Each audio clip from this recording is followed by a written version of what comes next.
Ça y est, c'est parti les amis, on est en plein dedans, la magie de Noël nous a happés, on est pris dans le tourbillon, on est dans, c'est même plus la magie de Noël, c'est la folie de Noël, la tornade de fin d'année, presque la fin du monde, on est dans l'œil du cyclone des cadeaux, le tsunami de la consommation, c'est parti. Alors on sourit souvent un petit peu devant la naïveté des enfants, mais on est quand même beaucoup plus naïfs qu'eux. Les enfants c'est normal, ils croient encore au Père Noël, tout ça.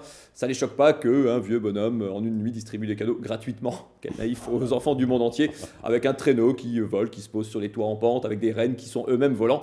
Bon, quand on a 4-5 ans et que tous les adultes vous disent que si, c'est comme ça, c'est normal, bon, à la limite on les croit. Quand on réfléchit bien, on est beaucoup plus naïf qu'eux, enfin on fait des choses beaucoup plus curieuses. Genre, nous, depuis quelques jours, il n'y a plus que ça. Enfin, on est tendu vers un seul objectif. C'est un peu comme les footeux. Nous, depuis le 15 décembre, on a une obsession monomaniaque.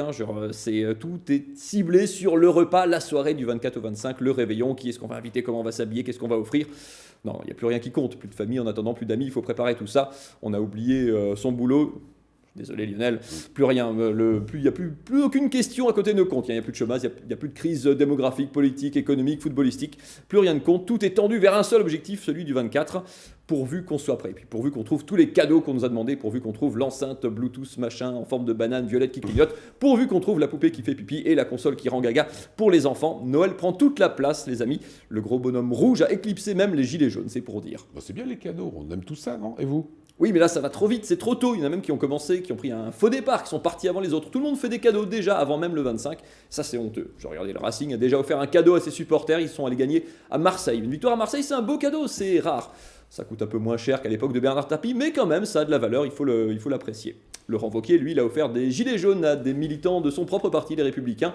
Il leur a mis pour faire croire qu'il était très populaire chez les manifestants. C'est bien joué, c'est un beau cadeau, mais c'est triché, encore une fois, c'est pas bien. Et puis, vraiment, il y en a de partout. Il y a une avalanche de cadeaux, c'est un peu en cascade. Vous en faites un, et puis du coup, les gens en refont et en refont. Emmanuel Macron, il a offert une prime aux policiers. Les policiers eux-mêmes ont offert des coups de matraque aux gilets jaunes, qui eux-mêmes ont offert... Les gilets jaunes ont offert, ils ont offert du temps aux automobilistes pour patienter dans les bouchons. Et puis ils ont offert un peu de chaleur humaine quand ils ont mis le feu à toutes leurs baraques sur les ronds-points.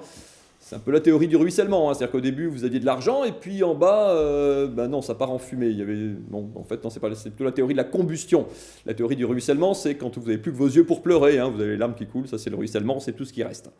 C'est un peu dommage, on s'éloigne quand même un petit peu des vraies valeurs de Noël. Vous savez, le sens de la vraie fête, revenir aux origines. C'est la fin de l'année aussi, faire un peu un bilan sur soi-même, se poser les vraies questions de la vraie vie. Les vraies questions auxquelles il faut vraiment répondre maintenant parce que ça urge, Pinot Gris ou Riesling avec la dinde pour Noël. Faut-il vraiment inviter ses beaux-parents pour le réveillon? Arsenic ou cyanure dans la part de bûche de la belle-mère? Et sur quel site internet peut-on revendre ces cadeaux de Noël? Ceux qui ne plaisent pas naturellement. Voilà, ça c'est les vraies questions que vous avez encore quelques jours pour vous poser ou sinon le 26 décembre en digérant bien sûr.